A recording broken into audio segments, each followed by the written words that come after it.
Here at the Faywhat Show, we want to introduce you to interesting people who are important to our LGBTQ plus community, people who really make a difference. Like this interview with Prideline's new executive director, the yummy and sweet Edward Summers. Hi, everyone. You know, I love interviewing incredible people from our community, right? I've been so blessed these last couple of years, right, that I get to see somebody that is super interesting and does so much for our community. And I say, hey, Ed, will you be on my show? And he's like, yeah, of course I will. And that's how this happened, right? Next in bed with me today is Edward Summers. He is the ED of Pridelines, and he is just an incredible human being, right? We were just talking before the show. He's only been ED for a couple of months. And I was like, yes, he's been ED for at least a year and a half, right? Well, I'm going to find out a lot about Edward Summers, and so will you. So help me welcome to the Faywhat Show and to Faywhat's Bed, Edward Summers. Thanks, Faye. I don't have an audience yet. It's all good. It's all good. So I have to do, I'm not done yet. You're hot, so hold on. Ed, what do I call you? I've always called you Edward since I met you, but like, do people call you Eddie? Do people call you like? All right, so it's complicated. Okay. People back home in New York call me Eddie. Okay. But people down here call me, up in West Palm, Dr. Ed. Dr. And then Ed. people now call me Edward. Okay. Because we have an Eddie part of Pridelines already. Got Who's it. been at Pridelines for like Forever. 20 years. Yes. So I have to be Edward. Okay. And at home, your kid calls you Papa. So Papa. that's it. That's right. So, but you can call me Ed because you've been calling me Ed forever. I have. So is that okay? It's good. Okay. Yeah. No, I always, I'm good with that. Yeah. Is that your name? Is Edward Summers your name? Edward Summers is my name. The third, though. I'm the third. The third. The third. So there's two more Summers There's before you. Two more. It's my dad and my granddad. Are they hot like you and hot like Summer? Yeah, they are. They're great. So they just made hot babies. And my dad is like 77 years old. I love it. He looks like he's like 50. Shut the hell He up. looks great. Let me tell you. He works out every day. You know, because black and brown don't crack, and that's how it is. No, that's where you get your gorgeous looks from, and that's where your child gets yes. his. Oh, God. Yes. Ah, I love that. You know, when I first met you, and I was like, oh, okay, Ed, cool, great. And then they're like, yeah, Edward Summers. I'm like, it sounds like a porn name. Have you ever gotten that? Like, that's not... yeah, no. There are people with the last name Summers who do porn. Oh, okay. Is it Brendan Summers? I think it's Brendan or something. Something like that. I don't know. I don't know. But I've thought about it. No. Listen, we need to make some money. All right. Listen, I'm a single dad. I got to do what I got to do. Come on. Listen, that's why OnlyFans was invented. Hello. Yes. So you talked a little bit about New York, where they call you Eddie sometimes too. You worked in New York. You worked in the Bronx, actually, Bronx, right? That's my hometown. Was that where you were born and raised there? Born and raised in the Bronx, South Bronx. Mm-hmm. I went off to college and then came back, and I started an organization called the Incubator, yes. which was a community-based organization focused on empowering young people. I love that. In the Bronx. In the Bronx. Okay. In the South Bronx. We trained young people on workforce development skills. So we trained them to be entrepreneurs. We trained them to be, communicators. We trained them in management.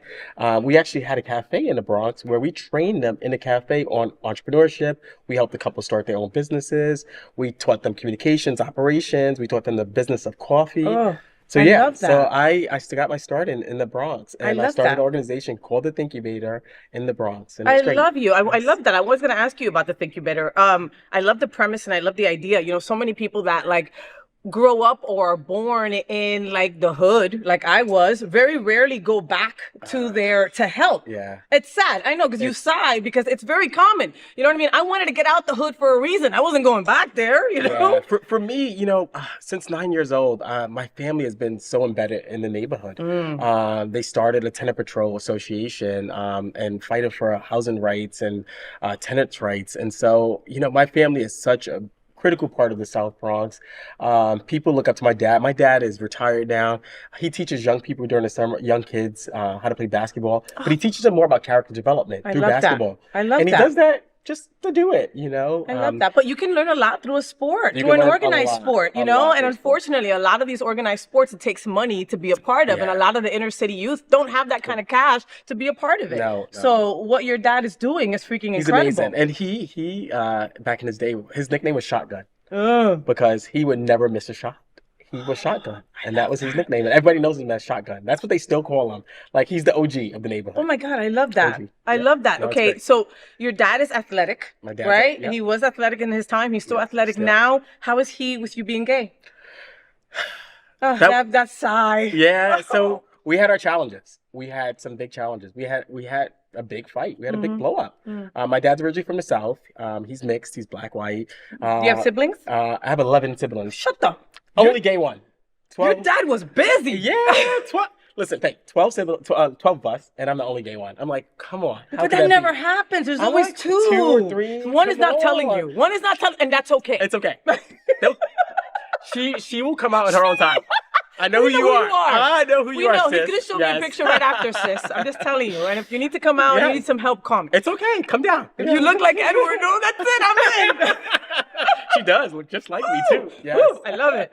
I love it. Look, okay, so sometimes we have to go through that fight or through that awkward time with people to get through the other side. Yeah. You know? And we had to go through that. Like we had to go through that battle.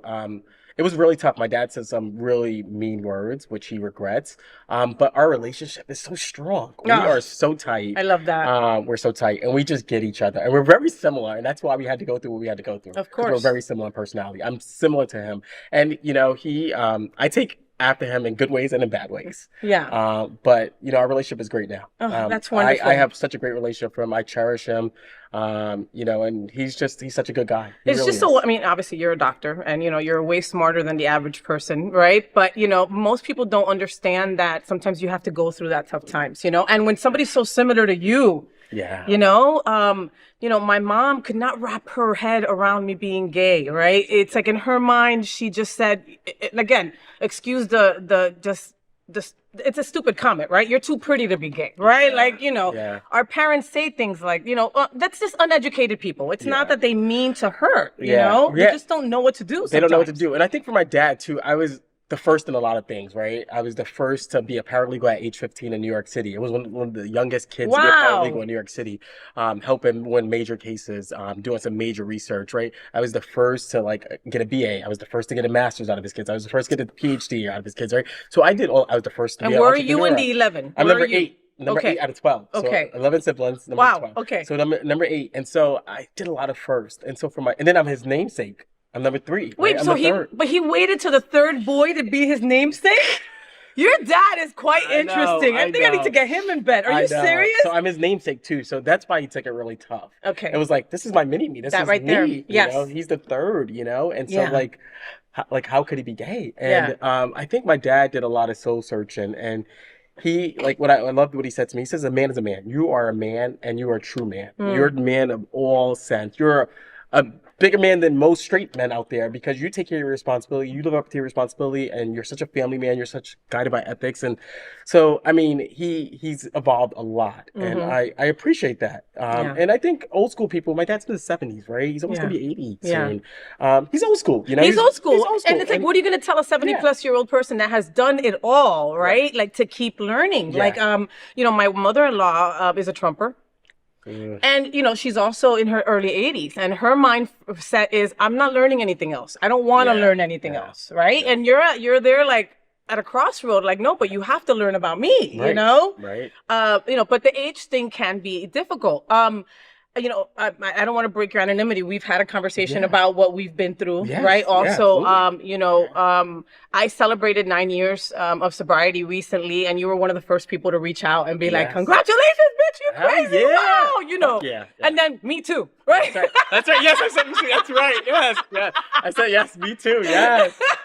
Yes. And so how, not to get too into it, because sometimes we don't want to hear the whole drunkology. At least I don't. You know what I mean? I want to know you had it rough, and then how you got through it, right? And how you got over it. When did you know you had a problem? How about that? So about 4 years ago, almost 5 years ago, I just noticed that I was just drinking way too much. It was more than night. Just all day long. Honestly, it was all day long. And one morning I woke up, I still remember this was about 4 years ago now, actually February 8th of 4 years ago, 2020. I woke up and I was just like, I can't do this anymore. I said, this is just too much. I'm drinking, I'm going to the bar. Yes, I'm productive, right? I think a lot of us tend to be very productive, right? So we're like, we don't have a problem because we're productive. Yeah. We have great jobs. I still go to work. My friends still like me. I'm okay. I'm okay, right? But I woke up and I was like, I got to stop this. I'm drinking day and night. right? And this is not healthy for me. It's not healthy for my son. It's not healthy for the work that I was doing at the time. I was a community and still am a community leader. And I'm just like, oh my God, I'm not being that true leader for my community by drinking all day long. Yeah. It's not pretty. It's not good. So I woke up February 8th and took my ass to a meeting. I took my ass to a meeting in New York City at the Which Gay has Center. great meetings. Oh, the New Gay York Center City. has one of the best meetings ever. Oh my God. I took myself to High Noon and I was like, there's like 300 gay men Yep. here. Holy shit. Sign me in. Sign me up. Sign me up. The one right in Chelsea, away. it's about 200 men and me. Oh my God. Yeah. I'm like, sign me up right away. I'm going to be sober. But yeah, it was a lot. I was just drinking and it weighed on me mentally. It weighed on my relationship with my family. It weighed on my relationship with my son. And it weighed on my relationship with the community as well. I would promise things and not fully deliver. And I don't like that. Yeah. When I promise something, when I say something, You're going to deliver. it. I'm going to do it. I've always been that way. So I was not myself. And I got to be honest, like I have had a mishap, right, over the last 4 years. But I've back and I feel the best sober. I love that. It's the better version of me. Yes. It's the authentic version of me. I It's love who that. I am. It's you are. And It's who you are from head to toe. I just love it. And people ask me all the time, like, you don't drink? I'm like, no. Yeah. I'm like, and they're like, so how do you have fun? I was like, what do you mean? How do I have fun? I have fun all the fucking time. Exactly. Like, I can go out, I can dance, I can party, I can still act stupid. Yep. And like be sober doing it. Completely. And you know what the biggest thing for me too, as a man of color, right? Afro-Latino, right? Is driving at night and not having to worry about the siren. Yeah. Not having to worry about the siren. Oh my not God. Having to, Isn't that crazy? And guess what? Come on. If I do hear it, right? Like, no. What? Listen, like, I'm very well aware that I'm privileged, light skinned. That if you see me, you don't know unless I open my mouth, right? Oh, but that's it. yeah, no, that's I know. It's God. The accent just kills it. But same thing. Like once I got sober, I was like, pull me over, bitches. You know, because for all my life, my insurance didn't match my license. My license was not where I lived.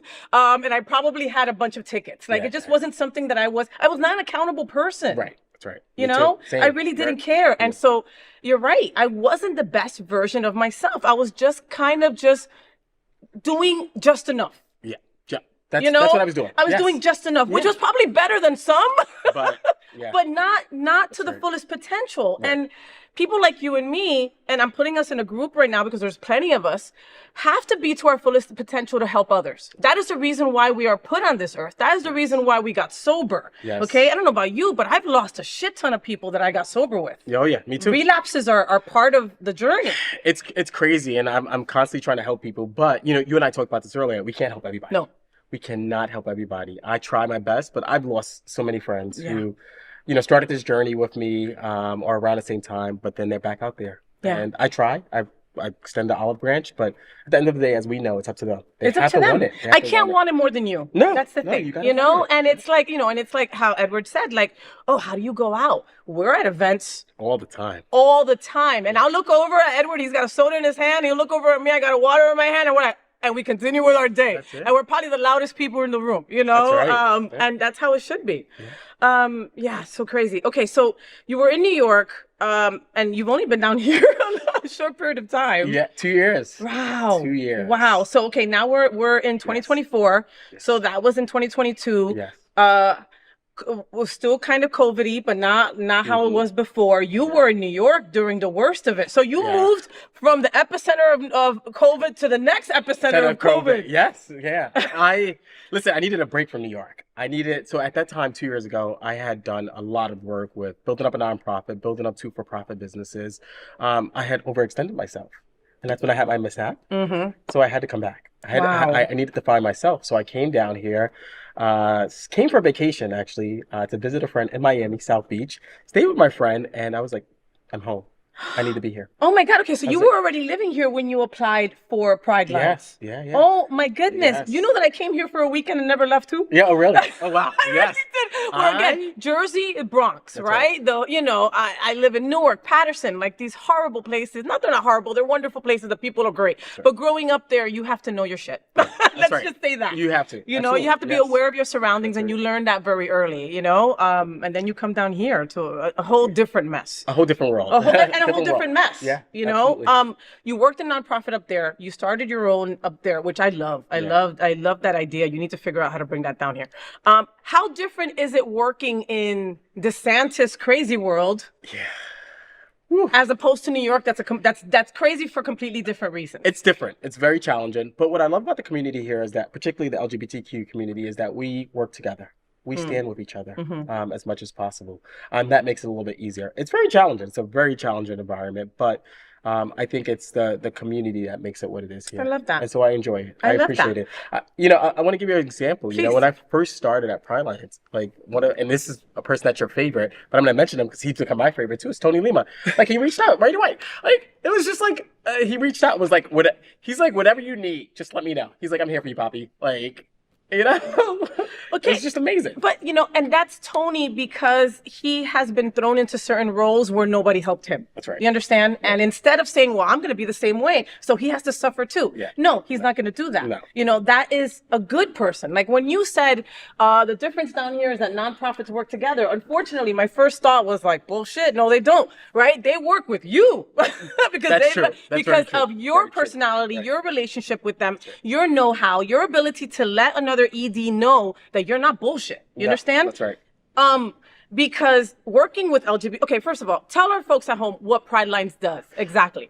Yes, Pride Lines. So we are Miami's LGBTQ AI plus center. We offer comprehensive services. We used to be originally a youth center, right? And we used to be for the youth. That's how we started out. And so we do a lot of youth safe space programming. We did the youth prom before COVID. We have what's called Project Safe, which is a youth drop-in center where young people who are housing insecure or who are going to face potentially eviction or lose their homelessness. We do a drop-in services where you could come, you can get a meal, you can speak to a case manager, and you'll get referral services. So that's one of our biggest programs, Project Safe. I love Project Safe. It's really something that's really meaningful to me in terms of helping those who are housing insecure. So Project Safe is one of our signature programs. We do safe programming right now for young people. So young people who are queer, questioning, bi, or non-binary, we do a lot of programming for them where they come together. They have support groups. They have a therapist that they work with as well who can support them throughout their journey. And that right there is just at the top of the list of necessity in my book. It's so important. We have so many young people. It's amazing. And their parents now, in the past, their parents didn't reach out, but from my understanding, now their parents are reaching out and they're finding us and they just want to find community and they want to find people that they can talk to that identify like them or may not identify like them, but people that they can just feel comfortable around. And we provide that safe space and shelter for them. So that's some of our signature programs. And then we do a lot of work on HIV/AIDS work. We do STI testing, we do HIV testing, and right now, at this point, we do referral services where we work with places like AHF, we work with places like Care Resources. However, we're going to change that. One of our big goals for 2024 at Pride Lines is to really think about holistic care for our clients. So you shouldn't be able to come into Pride Lines and just get tested and then go refer it out, right? So we feel fundamentally that you should be able to come in, get tested, and depending on your status, you should be able to get care right there. You should be able to get PrEP or PEP or whatever you need right there, right? And so we're going to be expanding our services over the next year to offer more clinical operations there. So we're very excited. We do offer counseling as well. So we have a lot of adults, youth and adults, who come to us who are dealing with a number of issues. You're also a therapist also, I am also a therapist, which I love. Yes. I love being able to speak with folks and talk with them about some of their challenges and work through some of their challenges with them. But so it's not just youth anymore, though, it's not right? Just youth. Because I know that there's been trans women that have gotten certain services from you folks as well recently. Right. So it's everyone. Everyone. We about 10 to 15 years ago, we changed our names from Pride Lines Youth Services to Pride Lines. Got it. And that's why it's just Pride Lines now, because we were expanding our services. Of course, now we have a lot of partner organizations who are doing some great work. We have organizations like Trans Social and Trans Inclusive and the McKinsey Project who are doing work in the space. We have other youth organizations like PRISM, and we have the Alliance for LGBT Youth. So we have a lot of other organizations who are doing work. However, people come to Pride Lines because it is that community hub, right? It's that community center. So they feel like they can go there and they can just be their authentic selves. They can speak to our case manager, they can speak to a therapist like myself and be heard. And if we need to refer them out, we'll refer them to our partners, but they feel like they can just feel themselves. And you know what? That's such a huge gift. Like you think, if you normies, if you're watching, you have to really be grateful for that, just the safe spaces that you have. All right. Because for a lot of kids, they don't feel that way. Right. And it's that breath, it's that sigh of relief when you Yeah. walk through the door of a place that you don't have to watch your back anymore. It's No. very, it's, You have flags all over the place. you have other people that look have like other you people that or look don't like look you. like you, That's but right. look at you right, and how crazy was it when you moved? So you guys were on Northeast 4th Court back in the day in Miami, and I love that building. Fun fact, I helped paint the outside of that building. They were asking for volunteers, and I don't mind getting dirty unless, Yes. just don't mess up my hair, right? And I love that place. They had just renovated it. They had the backyard garden. It was just gorgeous, gorgeous, gorgeous. We had a vigil there for Pulse, like so many beautiful things that happened in that building. And then, COVID happened. The building was empty. Then you had to get rid of the building. Then you guys went and announced that you were going to be in Miami Beach at the visitor center with who else? I'm so sorry. Who's there? So it's the Miami-Dade Gay and Lesbian Chamber of Commerce. Okay. So basically what happened was this past summer, the building sold. And That's so that's what happened. Okay. So the owner of the building, who was a great friend of our organization, has donated a lot of time and money to our organization. He finally decided to sell the building. So it sold really quickly. So this happened in June, and they had to be out by August. Wow. So it was a really quick turnaround. And so for the last 10 years, though, we have actually had a satellite office on Miami Beach with the Miami-Dade Gay and Lesbian Chamber of Commerce. So we already had an operation there. So it was kind of easy moving there. However, you can imagine, as you said, we moved our whole headquarters there because we had to get out of that building pretty quickly. I mean, they had like 2 stories, and I mean, it was just huge and beautiful and new, and like it was just amazing. and so many like electronics and computers. Like there was just so much stuff in that building. It was such that building. When I talk to people in the community, that building meant so much to a lot of people in the community, and we recognize the importance of Pride Lines being in the city of Miami. We love Miami Beach. We love South Beach. We'll always be there, right? Well, as long as the chamber will have us and we'll continue to partner with chamber, we'll always be there. However, we recognize the importance of Pride Lines being in the city of Miami, and we will have an announcement soon that we'll be back. We will be back. Oh my God, congratulations! It has been my commitment from day that. one to have that presence back because of what it means to the community. The safe space. Again, just the fact that you can go to a space and just be yourself is huge for our community. That's huge in and of itself. But we used to have community partners co-located in that other space with us. We had Outshine there. We had Sage there. And as I've been around the community doing my community tour, visioning tour, listening to people, community partners, like, we miss that space. We want to do stuff back in the space. Yeah, Unity Coalition. I started, they were one of the first organizations that I started with. I love you, Herb, and John Buckley and all those people there. I love so much. And they would always have events there at Pride Lines as well for trans con and trans art and stuff like that. And it was amazing. The ballroom community, another community that just does not have a space. They're around doing their balls at various locations, their kiki balls, but they don't have a space. Pride Lines used to be that space for them where they can just have a free space where they can just do their thing. So we recognize, and the board recognized, I want to give, Victor's vision and Victor, who's the past CEO, and Veronica, who's our board chair, and the board, credit to their vision of wanting us to be back in the city of Miami. And we're going to make that happen. I'm working on it right now. As we speak, I'm working on it. We're going to make it happen. Phone, like doing something with it on the way here, so I know that's happening. It's so critical, that space. Let's talk about Victor real quick. Yeah. So Victor Diaz-Herman, right? That's I know he has like 15 names. I love Victor. And I met him here at Happening Out Television Network, and then I was able to work with him, through Pride Lines, etc. And then I later found out, I went to his last gala, and it was an Alice in the Wonderland gala, right? And I was dressed as Alice. I had a blonde wig and everything. It was pretty interesting. And at that gala, he announced he was stepping down. And it was like tears. People were crying. And then I heard the backstory about how he had started there and he had been there for 18, 19 years and blah, blah, blah. And it was like, oh my God, wow. And then, I remember the talk at the table was like, who the F is going to fill that space? Like, holy shit, those shoes are huge, right? And then Edward comes on in with his pretty loafers and puts his shoes right next to Victor and be like, I belong right here. I got this, Victor, blah, blah. Don't worry about it. And see, I hate to use the word seamless because nothing is ever seamless. And the bumps, right? Yeah. But from an outsider looking in, we've welcomed your ass you come on, let's go. You are part of us. I love it. I love it. It's been so great. And Victor, to his credit, I mean, this transition has been amazing. I've been through other transitions that have not been this seamless.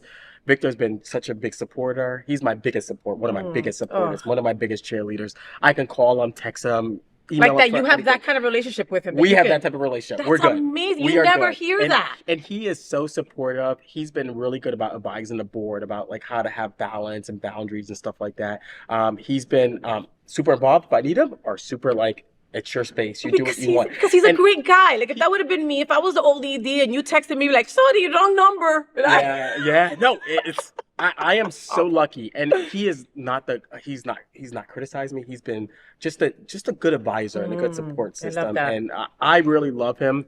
We bonded right away. It was so weird. We just like got along right away, and you and I were talking about this before the show, but I feel like I've been there for like 2 years. People are like, how long have you been here? It's been a few months, but it really feels like the right fit, Yes. the right point in time in my life, and the right point in time in Caroline's life. Because sometimes everything needs to fit, Edward. Yeah. You know what I mean? And sometimes it just doesn't, where it's like the perfect candidate, wrong time. Something else happened, things happen, it's just one of those kind of time of year. It's just how it is, We saw each other at Smart Ride, Yes. right? Glenn Weinzimmer is one of my close friends. I love Glenn.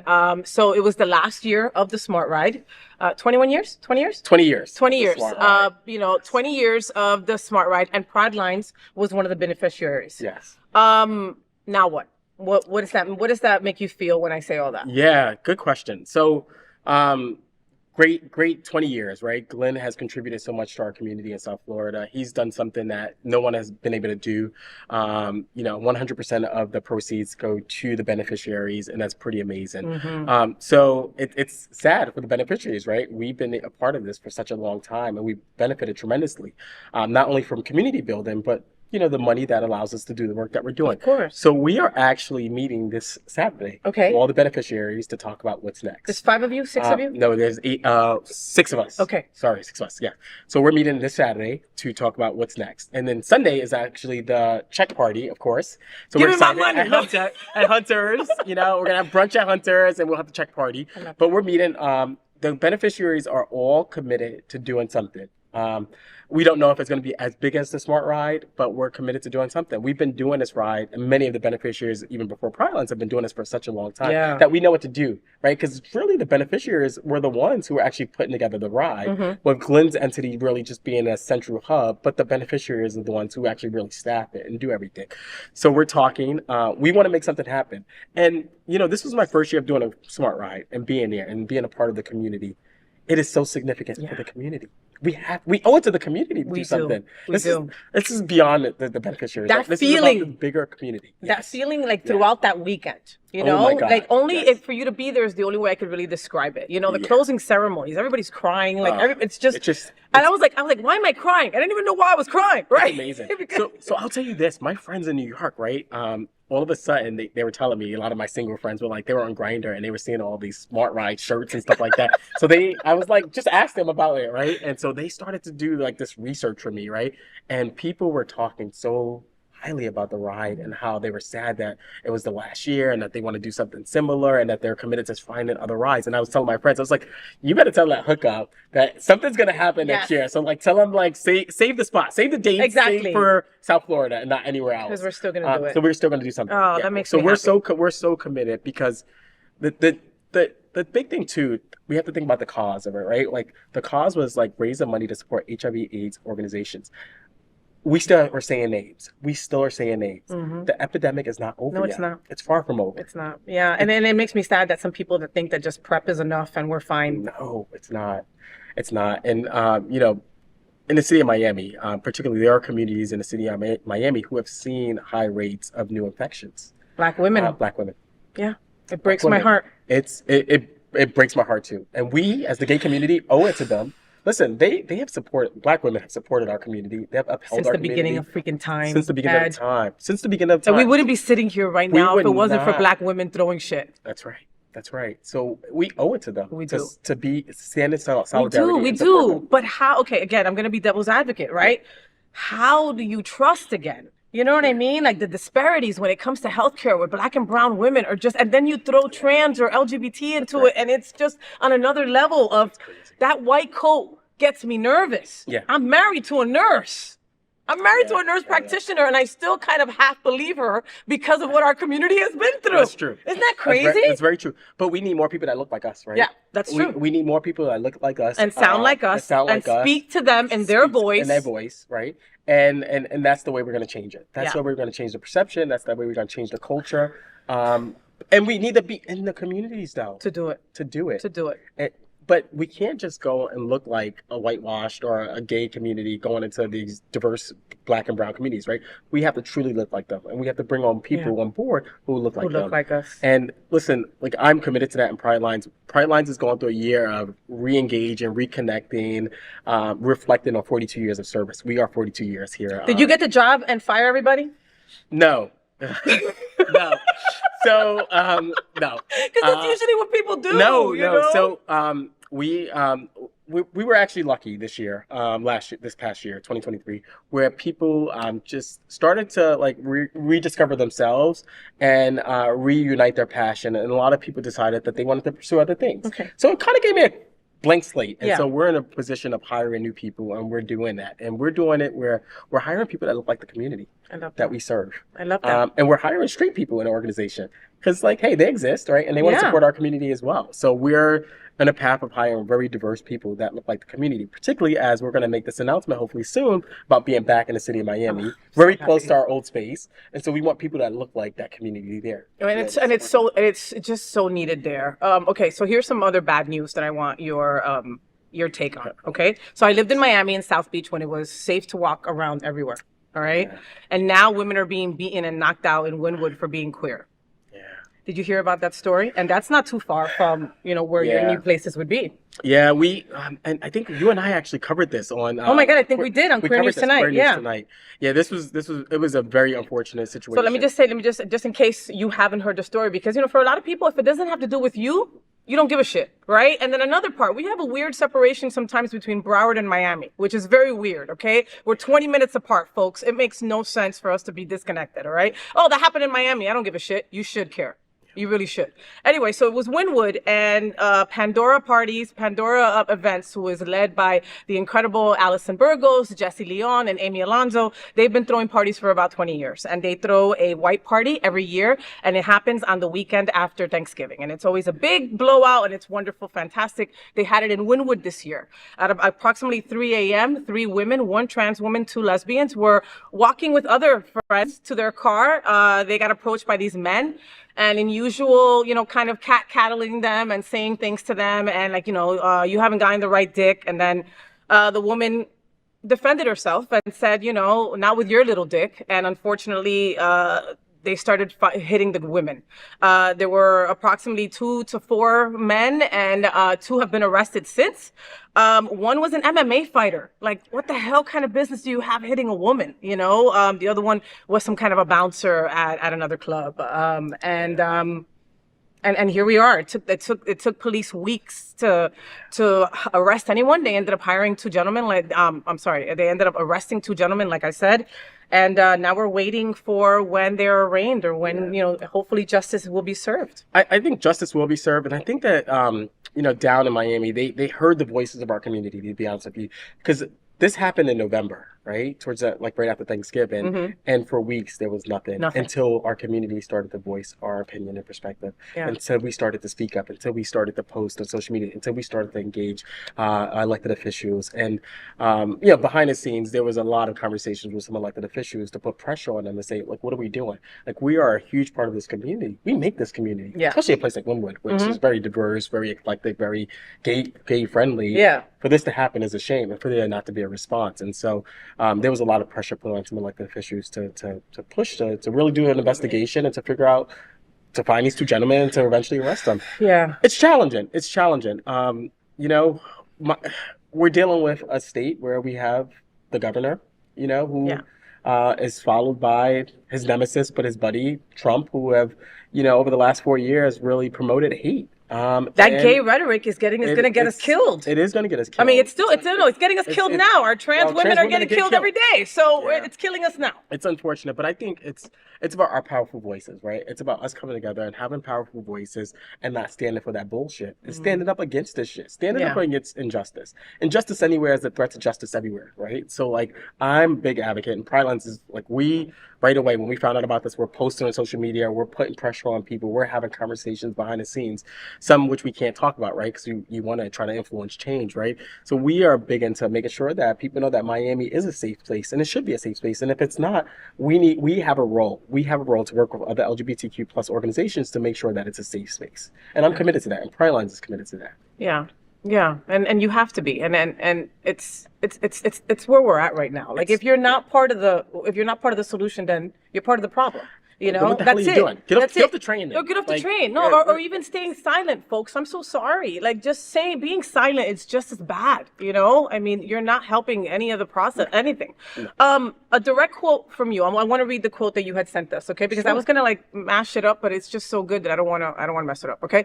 I'm passionate about seeing a more just, inclusive, and equitable world. A world where we can just live our authentic lives and be free to express ourselves without being a fear of being persecuted. I would like to see a world where individuals, no matter what your background, race, ethnicity, gender, sexual orientation, or color, can live a life that is free from fear, want, worship, isolation, addiction, discrimination, and freedom to practice religion peacefully. I'm also passionate about a world where we can be openly educated to explore ideas, facts, and pursue our dreams. Do you feel that we are in a place where we're not allowed to pursue our dreams? Yeah, I think there's still tremendous barriers. You know, whether it's the LGBTQAI plus community, whether it's being communities of color, I think there's still tremendous challenges. We still have a world that hates us, that hates the other, and it's viewed by our politicians, our elected officials, which is very unfortunate. And so we still have tremendous barriers. I feel like we make tremendous progress. We take 10 steps forward to take 20 steps backwards at times. And I think about the state of Florida, right? The state that we're in, and the laws that have, you know, eliminated our rights and our freedoms to do what we want to do and to live our authentic lives. Ed, right? I can't get an abortion, Ed. Boom. Right? Exactly. Right. Roe versus Wade. You know, like, come on, think about this. That was the law of the land 50 years for 50 years, and we overturned, and that was overturned like that. Yeah. You know, and that's the things that could happen. That's right. So we still have tremendous barriers. We can't really live our authentic lives. That's why we need to clone you. We need to clone you. We need to make it like 10 Eds. What do you think, right? Let's do it. That's crazy, though. Well, I mean, you guys will all live together. I'll spread you out. Yeah, just saying, in my crazy dream, you know? Right. I just saw Saltburn. Holy shit. Did you see that movie? No, I didn't see it. Ooh, it's a mess. Anyway, we'll talk about that later. Are you single? Recently single, yes. Oh, I'm sorry. It's okay. Recently, no, like, was it's all it something good. that you both decided, or was it just not fitting into your schedule? Or so, I'm a sober man. I'm very proud to be a sober man, and I do not put my views on anybody else. When I met my former partner, he came into the relationship as a sober person, but then he thought he was a normie, and that significantly impacted the relationship. And you know, I still love him. Of course. Great, still a great guy. But is back stuck in his addiction. Is he the papa of your child? No. Okay. No, this is another one. But he is too. Okay. I tend to be people like me. Although we sometimes attract that. Yeah. And then we sometimes think that we can fix them, and we can't. We can't. No. You know? And I've had a lot of learning over the years. And I realized that and I think we both realized that it just wasn't working. I love him dearly. He played a very important role in my life. He was actually the biggest advocate for me joining Pride Lines. Really? So I appreciate my ex for that. You know, Nick Perko, you're a great guy. You know, you have some things to work on, but and that's for you to work on. But yeah, so I'm single. On the market. Okay, but I mean, is that like, okay, you know, when you're a single man, and when you're a single man that's a papa, that's two different things, you know? Very, very different. You know, so my son right now is in New York with my family. Okay. So how old is he? Here. He's 11. He's 11. Oh my God! So all the pictures I saw are older. He looks exactly like you, kid. Yeah. So we sent some older pictures, but yeah, he's 11 years old now. He's a big adorable boy. He acts like he's my dad, you know. But he's the sweetest kid ever. How is your dad with him? In love? In love. My dad does things with him that he never did with me because my dad was so busy working all the time because he had 12 kids. So he had to So he had to work. he had to earn the money. So now he's retired, and so he can do things that he never did with us. So my dad's great with him. Oh, I love that. But it is different. My son is a tough. He likes to interview people. Like so, I you like got to that. get past him. Yeah. Right? If you can get past him, then yeah. So that's why he lives in New York, so you can date. So I can date. So I can be free. But honestly, you sat here and you said I'm eligible, right? Yeah. Do you want to date? Are you ready to date? I mean, again, I've dated a normie, I've dated somebody in the program. Someone in the program takes a lot of energy. Yeah. Sometimes you just want to kind of like, all right, let me assess what let me figure out what I don't want, right? Yeah. I'm at the point where I love my people in the program, but I don't think that I want to date somebody in the program. I think it's just too much. I'd rather a normie. That's okay. My wife's a normie, and I, hold it against her all the time. Yeah. Where like she'll have a drink and like leave half of it, and I'll be like, "Can you finish that?" Like I can't. Right? Shut up. Come on. What are you doing? Come on. Ow, You're slacking here. Come on. Oh my God. Yeah. Okay. So your kid is 11. What do you hope happens before he turns 18? Yeah. It's not a long time, but no, it goes by really quick. It goes by so quick. I just want him to be his true self. He is like musically talented. He's such a good kid. He has the biggest heart ever. And I just want him to be his authentic self, whatever that is. He probably will move back down here with me in the next year. So I'm excited about that potential. The thing is, in New York, he has so many cousins. He has like 46 cousins. Ooh, okay. So So he has a network, but I think he's ready to come back with Papa. So that's exciting. So is it hard to date you? It is hard to date me. Okay. It's hard to date me. And I love that you're honest about that, it's very hard to date me. I'm very passionate. I'm very committed to seeing a more inclusive world, a more just world. I get very passionate. I get very passionate about social issues. And I want to do something, right? I've learned, because I'm a therapist, right, as well. So I've learned to have more balance in my life. So I'm a little bit better about the balance. In the past, I was not better about the balance. I was terrible with balance because I always wanted to work. I wanted to work 24/7 because I wanted to make a difference. Now I need balance. I need time alone. I need time with my significant other. I need time with family and stuff like that. Yeah, it all needs to have a space. It needs to have a space. Yeah. But it is tough, I have dated people in the past who have had this inferiority complex where they're like, oh, you're a doctor and you're the CEO, you're this, Yeah. And I'm like, no, I'm just a normal person. I'm just me. Exactly. And oftentimes I find gay men don't know how to deal with like me being who I am. And prior to working in the nonprofit space, I had a pretty busy career in academia as well. I have a book out. You smart.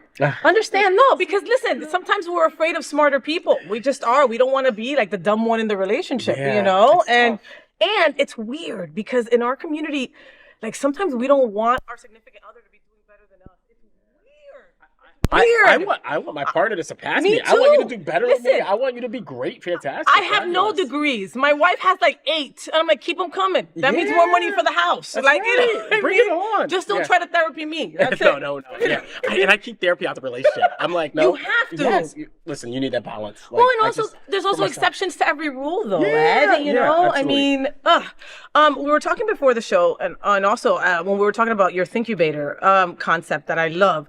You can't just tell people what to do. You also get to train them and hope that they'll be able to use these skills out there, right? That's right. Hospitality is huge. Management, business, all of that is just so huge and so needed, right?